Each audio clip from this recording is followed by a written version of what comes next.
पिछले एक हफ्ते में तकरीबन 20 मैसेजेस आए हैं जिसमें लोगों ने ये कंप्लेंट करी है कि साहब हमारा बच्चा जो है वो सोशल मीडिया पे खूब लंबा टाइम स्पेंड करता है। इवन बच्चों तक ने मैसेज करके मुझे बताया है कि हमारे पेरेंट्स जो है वो सोशल मीडिया पे इतने ज़्यादा एडिक्टेड हो गए हैं कि उनकी लाइफ जो है उससे प्रभावित होने लगी है।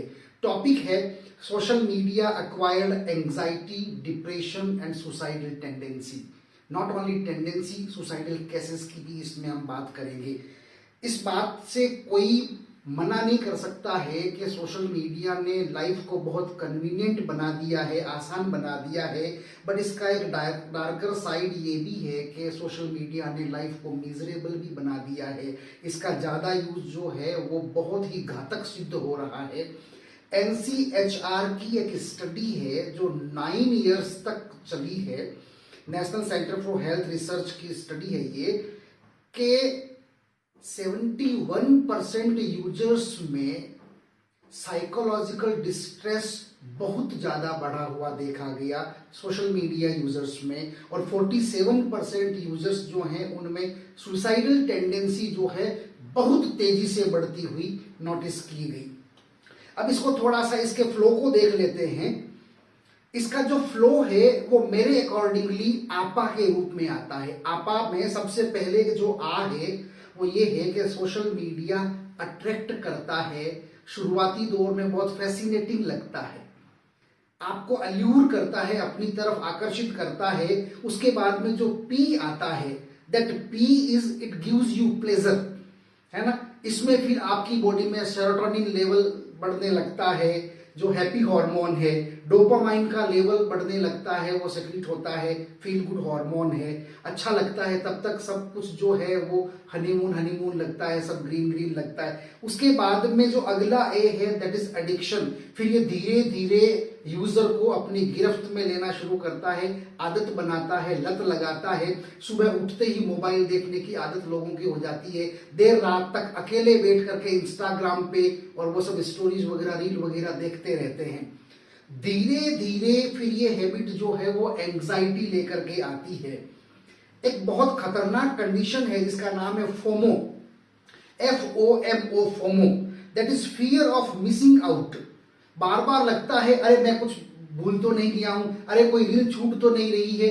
और जो लोग रील बनाते हैं, जो लोग यूट्यूब पे हैं, जो लोग इंस्टाग्राम पे हैं या टिकटॉक वगैरह जैसे प्लेटफॉर्म पे हैं, उन लोगों में डिस्ट्रेस बढ़ता जाता है, उन लोगों में रेस्टलेसनेस बढ़ती जाती है। लाइक कितने मिले या नहीं मिले, लोगों ने कमेंट किया कि नहीं किया, साइबर बुलिंग होने लगती है, लोग नेगेटिव कमेंट्स करते हैं, सब्सक्राइबर बढ़ रहे हैं कि नहीं बढ़ रहे हैं, ये चिंता बड़ी सताई जाती है। या मैसेजेस मुझे मिले हैं जिसकी वजह से ये वीडियो हम शूट कर रहे हैं। एंजाइटी में फिर दो चीजें होती है, उसको आप ठीक तरह से समझिए। एक तो होता है कि हैबिट फॉर्मिंग होती है, ऐसे में फिर आदमी नशे की तरफ जो है वो भागना शुरू हो जाता है। वो स्मोकिंग करेगा, वो ओवर ईटिंग करेगा, जंक फूड खाएगा, है ना। और ओवर ईटिंग की वजह से जो विसरल फैट है, ये जो हमारे स्टमक के आसपास जो फैट है, ये बढ़ जाता है। और इसके बढ़ने से क्या होता है, जैसे ही यहाँ फैट डिपॉजिट हुआ कि टेस्टोस्टेरोन जो मेल सेक्स हार्मोन है वो ऑटोमेटिकली एस्ट्रोजेन में कन्वर्ट होना शुरू हो जाता है। इसके रिजल्ट बहुत खतरनाक होते हैं। ये this leads to sperm quality को ये खराब करने लगता है। स्पर्म का जो DNA फ्रेगमेंटेशन है वो होना शुरू हो जाता है। इससे फर्टिलिटी के ऊपर बहुत गहरा असर पड़ता है, फर्टिलिटी अफेक्टेड होती है। इसके बाद में तीसरी जो हैबिट है वो है अल्कोहल की हैबिट। दारू, भांग, गांजा, इसकी गिरफ्त में यूजर आना शुरू हो जाता है, ड्रग एब्यूज की तरफ जाता है। ये तो मैंने आपको बताया खाली हैबिट फॉर्मिंग वाला। दूसरा जो इसका असर है साहब फोमो का, एंजाइटी का, माफ कीजिएगा, वो सबसे ज्यादा होता है आपके GBA पे। GBA क्या है? Gut brain axis. Gut brain इसका एक्सिस, उसके ऊपर GBA को समझ लेते हैं। GBA जो है वो दो नर्वस सिस्टम की बात इसमें हम कर रहे हैं। गट की बात कर रहे हैं जिसको हम कहते हैं एंट्रिक नर्वस सिस्टम, सबसे पहले उसकी बात बता देता हूं। ये दोनों के बीच में कम्युनिकेशन होता रहता है, जिसको हम बाई डिरेक्शनल कम्युनिकेशन कहते हैं। दोनों कनेक्टेड हैं। ये खराब होगा, इसको खराब करेगा, ये खराब होगा, इसको खराब करेगा। पीढ़ियों से, पुश्तों से हम सुनते ही आ रहे हैं, हर कोई जानता है इस बात को। ये एंट्रिक नर्वस सिस्टम पर सबसे ज्यादा बुरा असर क्या पड़ता है, इसका रिजल्ट क्या होता है? नोजिया, वॉमिटिंग, कॉन्स्टिपेशन, कभी कभी इसका ठीक उल्टा होता है, डायरिया, दस्त लगना, शुगर क्रेविंग, बहुत खाने की जो है आदत। मैंने आपको बताया विसरल फैट जमा हो जाएगा, फिर वो टेस्टोस्टेरोन उसमें एस्ट्रोजन में कन्वर्ट होना, फर्टिलिटी पे असर होना। एनोरेक्सिया भी होता है, कई बार यूजर्स को भूख लगना बंद हो जाता है, वो एकदम जो है सेल्फ विड्रॉल की स्थिति में भी कभी कभी आ जाता है, एकदम अकेला रहना शुरू कर देता है। एब्डोमिनल क्रैम्प्स भी आते हैं ऐसे सिचुएशन में। मैं एक्सट्रीम सिचुएशंस की बात कर रहा हूं। दूसरा जो सिस्टम है वो है सेंट्रल नर्वस सिस्टम। उसके ऊपर क्या असर होता है? एंजाइटी, डिप्रेशन, फियर, डर लगना, एंगर, बहुत ज्यादा जो है वायलेंट बिहेवियर होने लगता है, लोगों से कटने लगता है, लोगों से बात नहीं करता है, सुसाइडल थॉट्स बढ़ने लगते हैं, कॉग्निटिव फंक्शंस अफेक्टेड होते हैं, मेमोरी कम होने लगती है, रीजनिंग पावर कम होता है, आर्टिकुलेशन का लेवल कम हो जाता है, कैलकुलेशन जो है वो गड़बड़ करने लगता है, कैलकुलेशन का जो स्किल है वो कम होने लगता है। इन सब की वजह से एक हार्मोन जो दुश्मन है हमारा, वो हमारी बॉडी में सिक्रेट होना शुरू हो जाता है, उसको बोलते हैं कॉर्टिसोल। कॉर्टिसोल का लेवल बढ़ेगा तो तनाव बढ़ेगा, स्ट्रेस बढ़ेगा, एंजाइटी बढ़ेगी, डिप्रेशन बढ़ेगा।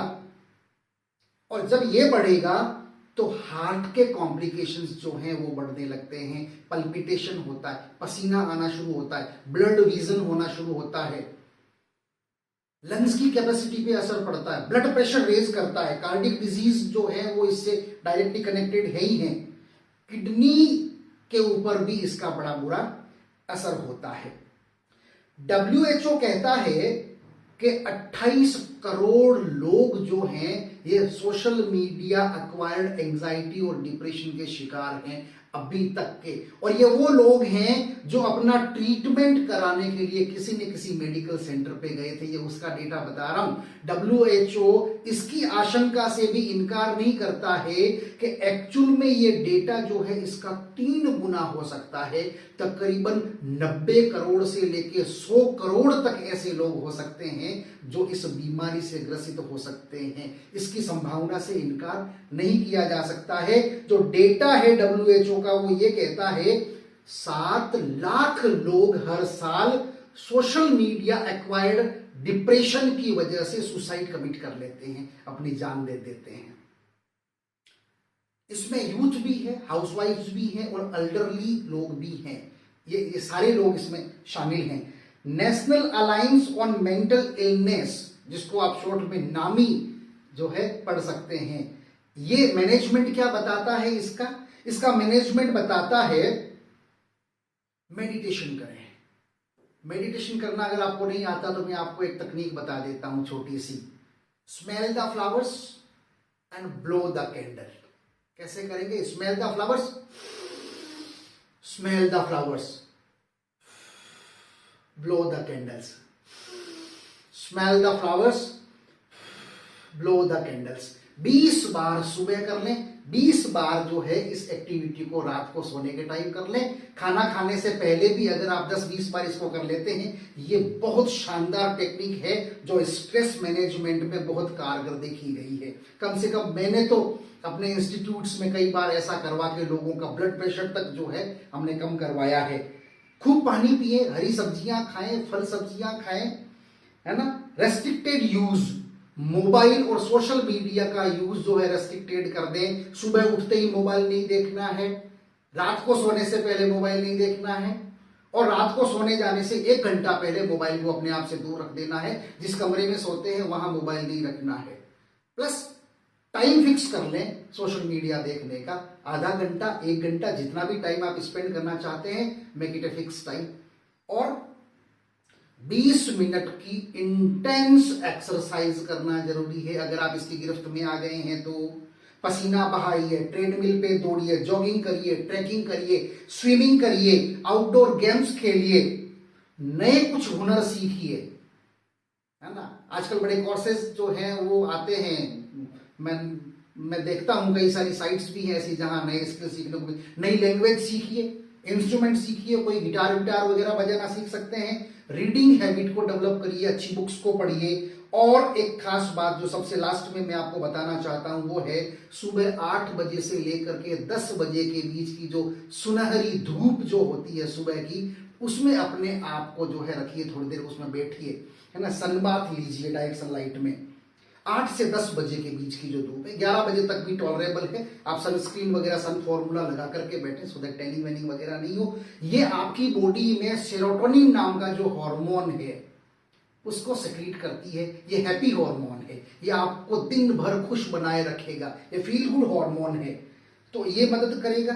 सप्लीमेंटेशन के लिए अक्सर लोग फोन करते रहते हैं, मैसेज करते रहते हैं, डॉक्टर साहब कोई सप्लीमेंट्स वगैरह बताइए जिसको हम ले सकते हैं। पहली बात तो आप जब भी कोई सप्लीमेंट लेते हैं तो बिना डॉक्टर की सलाह के नहीं लेना है। आपके एरिया में आपका कोई फैमिली डॉक्टर है, रजिस्टर्ड मेडिकल प्रैक्टिशनर जो क्वालिफाइड डॉक्टर है, उनकी सलाह के बाद ही सप्लीमेंट लिए जाने चाहिए। मैं कुछ बता देता हूं आपको। एक तो अश्वगंधा है, अश्वगंधा जो है रसायन है, ये आपके ब्रेन और बॉडी दोनों पे बहुत बढ़िया काम करता है। ये एंजाइटी को, ब्लड प्रेशर को कंट्रोल में लाने के लिए महाऔषधि के रूप में जो है इंडियन ट्रेडिशनल मेडिसिन में इसको जाना जाता रहा है। ब्राह्मी शंख पुष्पी का जो कॉम्बिनेशन है वो नाइट्रिक ऑक्साइड के लेवल को बढ़ाने में बड़ा हेल्प करता है। तुलसी, यूजेनोल, कार्वाक्रोल, सेपोनिन, ये सब चीजें उसमें हैं। तो तुलसी जो है आपके मूड को बढ़िया बना करके रखता है, इन्फेक्शन को भी ठीक करता है, वो भी ब्रेन एक्टिविटीज, कॉग्निटिव फंक्शंस वगैरह को ठीक करने में बड़ा भारी रोल प्ले करता है। त्रिफला आपके गट को ठीक बना के रखता है, एसिडिटी, और क्या बोलते हैं, इंडाइजेशन, कॉन्स्टिपेशन, इन सब को कर्व करके और आपके डाइजेस्टिव सिस्टम को एकदम मजबूत इंजन की तरह बनाने में त्रिफला बहुत बढ़िया काम करता है। मिल्क थिसल नाम का एक हर्ब है, चमत्कार की तरह लोग बताते हैं कि काम करता है, इस्तेमाल करके देख सकते हैं। मिल्क थिसल जो है उसकी जो बायो एक्टिव केमिकल्स हैं, फाइटोकेमिकल्स हैं, वो पूरी बॉडी पे काम करते हैं, स्पेशली गट के ऊपर तो बहुत शानदार काम करते हैं, प्रीबायोटिक प्रोबायोटिक को बढ़ा देते हैं। तो ये कुछ एक्सरसाइजेज और कुछ चीजें हैं, यूज करिए। सोशल मीडिया को रोकिए मत, बट इसको आदत मत बनाइए, और लोग क्या कहते हैं उसकी परवाह मत करिए, क्योंकि कुछ तो लोग कहेंगे, लोगों का काम है कहना। That's it, thank you very much.